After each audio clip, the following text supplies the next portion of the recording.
System riding to the core. Yeah. Reppin' inner city left. This is the Inner City Left broadcast. Today is Tuesday, April 14th. I'm Amin TMK alongside Amoja Lil Tanky Sumler. Amoja, hello. Happy Tuesday. It's going up on a Tuesday. I love McConan reference. How are you doing during the times of the blockade? You know, I'm a big fan of aids myself. I love a lemonade. I love a limeade, a cherry limeade. But we got a blockade, and I don't know who's blockading run the blockade. I run That's the blockade. Right. Mm-hmm. Fuck y'all know about that. Yo, Spin the blockade. $50 billion, $801 million, $500,000. That's how I'm doing. Hey, but look, I did my part. I just paid my taxes like a good law-abiding American. You know what I'm saying? That's the one funny thing to me, man. Republicans, man, they want the government to do everything for them, but they don't want to pay shit. I really don't want the government to do anything that it's doing other than take care of the people that fucking exist here.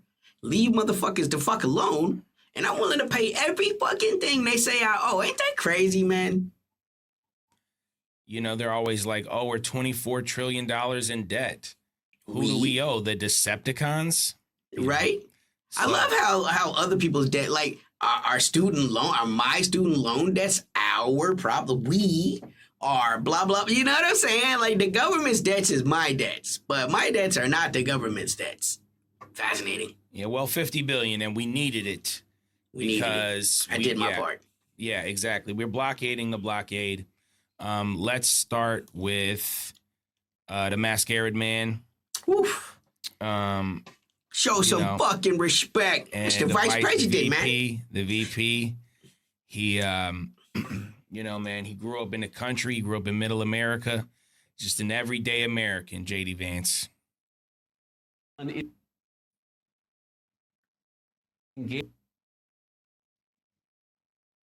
You know, it always wants to play with me right when everything was working. All right, here we go. They won't play games with us. Of war, what they have done is engage in this act of economic terrorism against the entire world. They basically threaten any ship that's moving through the Straits of Hormuz. Well, as the President of the United States showed, two can play at that game. And if the Iranians are going to try to engage in economic terrorism, we're going to abide by a simple principle that no Iranian ships are getting out either. We know that's a big deal to them. We know that applies additional economic leverage. And again, Brett, the president wants the Iranian people to thrive and succeed. He has had his negotiation team put on the table a serious proposal. The ball is in Iran's court. Did we make progress? Yes. But we're going to find out from the Iranians whether we can make that ultimate bit of progress that gets us to a big deal. When it comes, so as you can see, more of the same when it comes to these conversations. A barking dog, man. Sorry, that just must have tailed on during the video. No, I love it. A hit dog holler, as we also say down south, man. A hit dog holler. You know what I'm saying? Don't ask me where they come up with this shit. But look, let's look at the reality of what's happening. So when Iran exercises judicial control, right, sovereign control of the Straits of Hormuz, which are, by the way, connected to their country. There's even an island called Hormuz. Hormuz is a cultural character for them, I believe. It was tied to Zoroastrianism, which is one of the important faiths of the Iranian people. Because again, everyone there is not a Shia Muslim. They're Jews like me. They're Zoroastrians followers, you know, and they're Christians. There are all kinds of different people that live in Iran, right? And Hormuz was one of them, or deeply tied to their culture. When they do it, it's economic terrorism, right?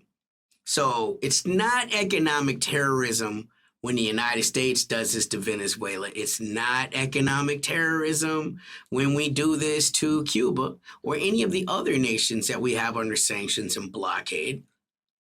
But when the Iranians do it, see, this is what you have to look at, right? This is the American mind state. How can you do business with someone that thinks everything you do is terrorism, it's jihadi fanaticism? Like they refuse to engage you on the merits of your argument and instead always find themselves just reducing themselves to whatever stereotype is going to be most useful for them. It's sad. And the irony behind all of that is he ends that whole statement by saying, well, all right, their blockade is illegal, but our blockade is not illegal because it's our blockade. Their blockade is illegal because it hurts us, which, all of the word is already showing that vessels are still traveling through the Straits of Hormuz that have paid the shipment cost, which again, I don't understand why that's controversial. There is a fee to utilize the Suez Canal. There is a fee to utilize the Panama Canal. Turkey has, upon situations and occasions, have instilled a fee or outright closed the Dardanelles. The United States has absolutely militarized the Malacca Straits, which we'll get into a little bit later on. Again, these are just things that are done. But when countries we don't like do them, they're terrorism. And this is just the latest example of how meaningless that word is at this point.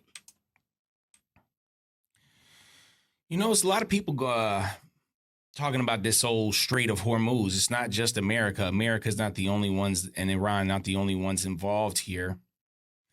More people. Obviously, this is a global phenomenon. So it has to be looked at from all areas. And of course, China is saying that, well, Iran says it's open. So for us, it's open. This is Guo Jiakun. He is the Chinese Minister of Foreign Affairs spokesman. And this is what he had to say earlier today. They always play silly games with me.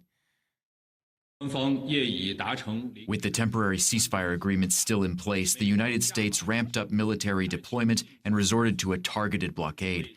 This will only aggravate confrontation, escalate tension, undermine the already fragile ceasefire, and further jeopardize safe passage through the strait. It is a dangerous and irresponsible move. China believes that only a complete ceasefire can fundamentally create conditions to ease the situation. So that's that. Okay. So you've heard what the foreign affairs spokesman had to say. We're now here in a situation where China and Iran and the United States are kind of having this, I don't know what to call it. I don't know how to describe it, but what does this mean for the Strait, and what does this mean for? What do you foresee in the crystal ball? Like, this is, yeah. Go ahead. Right, as we've said, like Chinese oil vessels are already leaving the Straits of Hormuz. You know what I'm saying? And the Americans have not yet interdicted one. We're looking at potentially a real flashpoint. The thing to think about again is it's Iran's oil when it's in the ground. When it's out of the ground and on a ship, it's not Iran's oil. It's whoever bought the oil's oil, right? So it's not Iranian oil any more than it's Exxon's oil after you fill up your tank and drive away. You know what I'm saying? These people are buying these tankers full of oil. It's now Chinese oil. It's Malaysian oil. It's Japanese oil. It's whoever bought the oil. It's their oil. It's one thing to interdict, a shipment perhaps is going to Zimbabwe. It's going to be a whole nother thing when you start interdicting Chinese vessels. And the Chinese military is quite capable. This could quite literally, because this is piracy. If I legally buy a thing, and the United States cannot decide if me buying Iranian oil is legal or illegal if I'm China, right? It can do that to Joe Blow citizen, but it cannot do that to Joe Blow world citizen. you know? And this is part of why we find ourselves in the situation we are. The United States is not used to not being listened to absolutely with reverence and deference. You can't tell China what they can and cannot do. You cannot tell Russia what they can and cannot do, you know? So I want to, because I understand that. And add it on to that now too. Right. There's just nothing that they can do. And you know, when you see this, I want to bring this up because, you know, we've been talking a lot of rational things, but this is the president of the United States. OK, this is sort of the language that you're getting at, where it's like, no matter what, we run this. This is our thing, you know. So this is Donnie J, Donald Biden, Joe Trump. Iran's navy is laying at the bottom of the sea, completely obliterated 158 ships. What we have not hit are their small number of what they call fast attack ships, because we did not consider them much a threat. Oh, so it wasn't 100%. They must have left the small fast attack ships, so maybe it's like 99.99999. Warning, if any of these ships come anywhere close to our blockade, they will be immediately eliminated using the same system of kill that we use against the drug dealers on boats at sea. Sea capitalized for some reason. It is quick and brutal. P.S. 98.2% of drugs coming into the U.S. by ocean or sea have stopped. Thank you for your attention to this matter. And you actually brought this to my attention when I was asking you about the boats in the Caribbean, and you were like, no, like they're still getting blown up. Just, you know, I mean, you're trying to negotiate with these people, but like, look at what the type of things that the president says. Why would you negotiate with someone like this? And they're acting like they have supremacy over the straits. And the fact of the matter is they don't. Like, ocean Navy vessels are ultimately, and no one wants to hear this, but this is just a new paradigm of war. Naval vessels are glass cannons. They can hit incredibly hard. But nowadays, with modern drone technology, you know, not just aerial drones, but water drones, right? It's incredible. Like, these vessels are at danger, you know, and America can act like it's just one way, like, oh, they're just blowing up these boats, which, by the way, we now understand why the Navy wanted to practice shooting at small vessels. The difference is those vessels weren't armed. The Iranian vessels are armed with anti-ship weapons, anti-ship drones, torpedoes, you name it. You know, so these are not harmless fishermen that can't do anything back. And the reality is the Americans know that there's danger and that they can't really fall through on these promises. 3 days ago, on the internet, OSINT Warfare, which is a wonderful open source intelligence, you know, website that I follow, you know, talked about an incident where the IRCG Navy issued a warning to the United States Navy Arleigh Burke class Aegis-guided missile destroyer. It was the USS Michael Murphy. It was trying to pass through the straits. It had turned off its transponders, and it was still being tracked by the Iranians. The Iranians messaged them that they had 30 minutes to turn that vessel around, and it did. Now, we can talk about, you know, maybe they just wanted to act like they wanted to go through the straits. But what is undeniable is they were warned by the Iranians, if you continue to try to move through the strait, we will open fire. So if you're talking about a force that has no ability to project violence to an enemy, then how do you explain these type of situations? There is a reason why the United States blockade is so far out. It's not in the Straits of Hormuz. It's in the freaking Indian Ocean. I'm going to pull up this right here. Let's see. At this. Okay. So what I want to do is just take just a little bit of time to look. I know Americans are not great at geography. Okay. So luckily most of this stuff is named.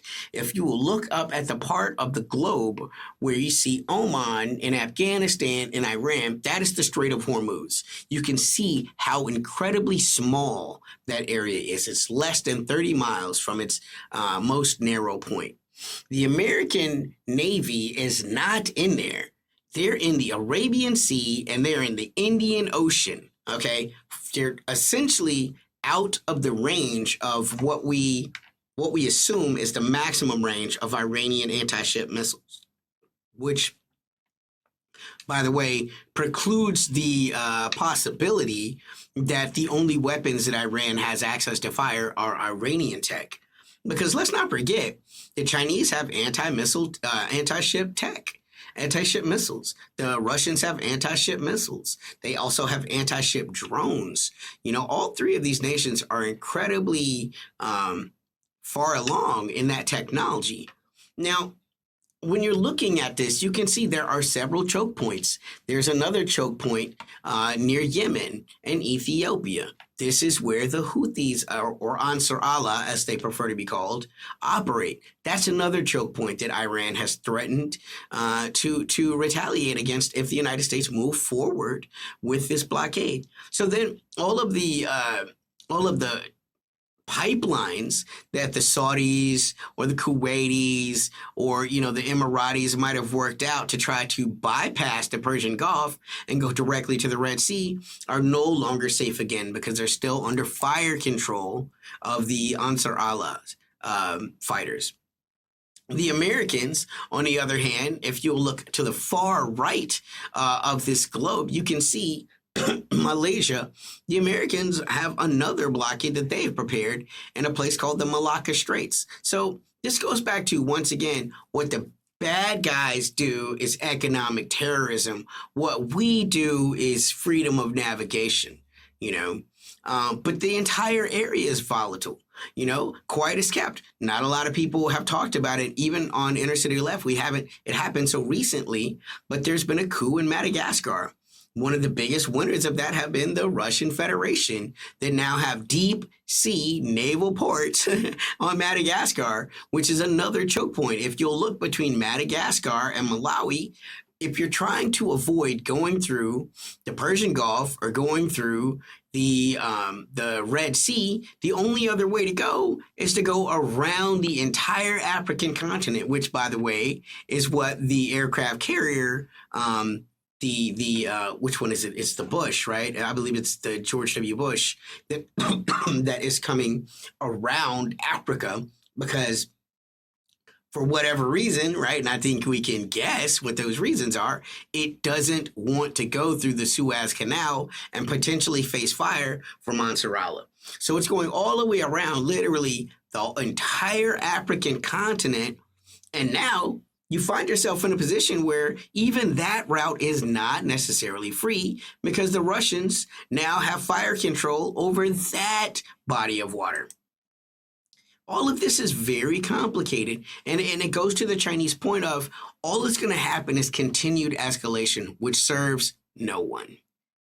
And this is what Somaliland was about as well, with Israel trying to recognize it because they know the Yemeni have a strong position right there, and they're unable to, get to a place where, they can just have shipping in the normal shipping routes because there are these choke points. So that's another reason why, so much of Africa continues to be larger powers kind of, having to come in. And this is why we always tell people who are upset with African countries choosing Russia or choosing China is because, unfortunately, like large powers have to be a part of rebuilding nations. I didn't make it that way. That's just the way that it is. And you even see like Cuba having to get energy from Turkey, getting oil from Russia, getting rice, getting things from China. It's like there's so much going on. And you just mentioned the difference between a blockade and economic terrorism or sanctions. These are the things that we have to exist with. And you mentioned it; these ships are just flying right back. This was earlier today. Ships are coming from Iran and being ordered to turn around in approximately this little area right here where the red is. The U.S. Navy is likely positioned several hundred nautical miles away in the Arabian Sea. So you can see already that this is sort of having, there's a lot of tensions, right? Like, I mean, you can imagine any sailor, any person on any of these massive oil tankers or shipping vessels, have to be thinking to themselves, man, this could be the last day that I'm here, because who knows? This is like a bit of a powder keg, even though I feel like it's on, in the water. I guess it's oxymoron, but as you can see right here, it's just a blockade. It's a boat full of oil, so it's definitely still a powder keg. Still go boom.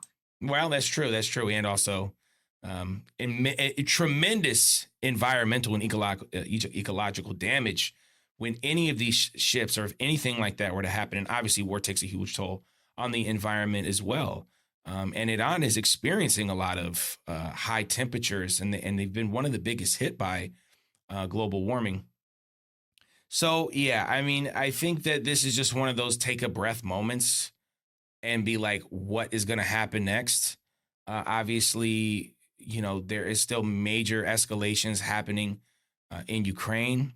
We saw that the Taiwanese KMT opposition leader was meeting with Xi Jinping and talking about, hey, look at Iran. Look what's happening there. Do you want to turn this into, a situation where you're getting this Taiwan Strait, is the place of a battlefield. And those people are going to be now at war with the Chinese, who have some of the most sophisticated military tech on planet Earth ever created. War just continues, man. And I hate it. And we have to cover it. Obviously, it's a part of history. You're always trying to get me to watch sort of the old battles to be like, yo, this is history, man. War is history, and it's unfortunate. But I just don't understand what's going on with Trump and where his off ramp is, or whatever that is. He talked about the forever wars. He doesn't want this forever war, but this is looking like a war that's just going to last and last and last. I don't quite understand what's going to happen.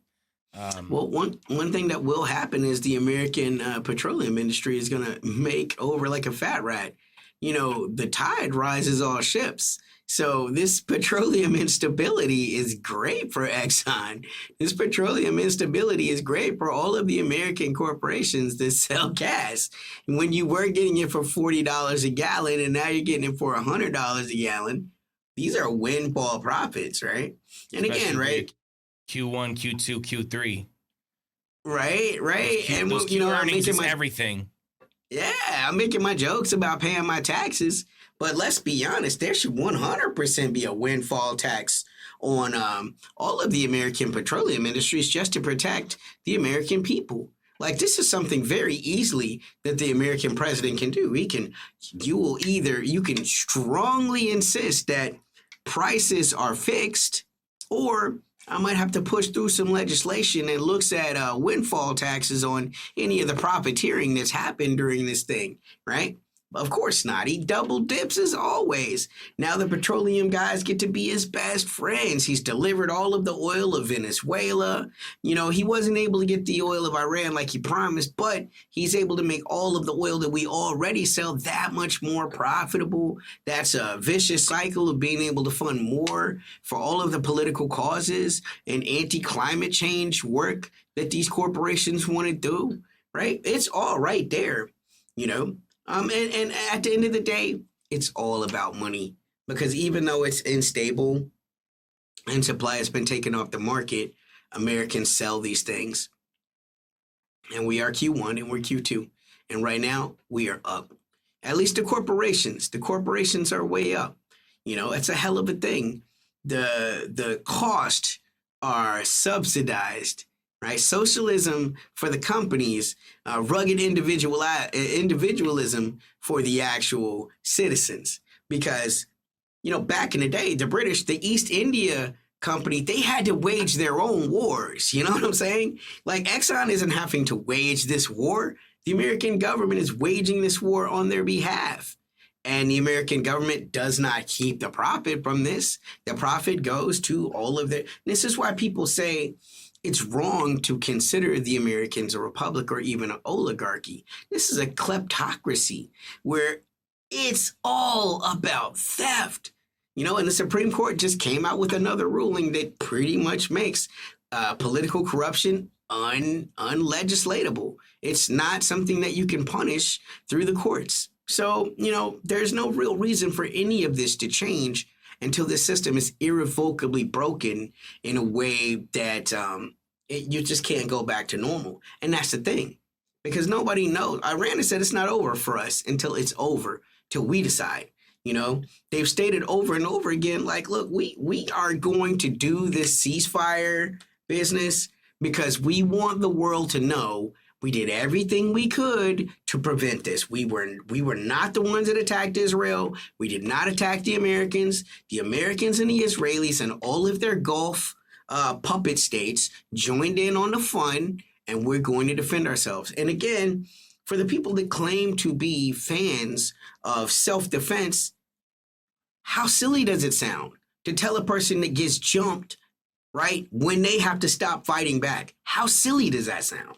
Because that's what the American position is. The American citizens. Oh, we don't understand why Iran is doing this. Well, Iran got fucking attacked. And Iran is going to do whatever it feels like it has to do to ensure that it doesn't keep getting jumped. Yeah. I mean, well said. And Iran they have an existential crisis right now.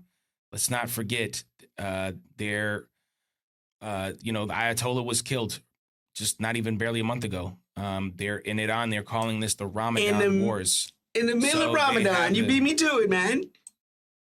Yeah. It's they've coined the term Epstein class. They're doing. I mean, I'm not really a fan. We hate AI. I'm not going to get into but the Lego videos, you see them everywhere. You know, they are doing what they can, propaganda wise. They're doing the things that they can.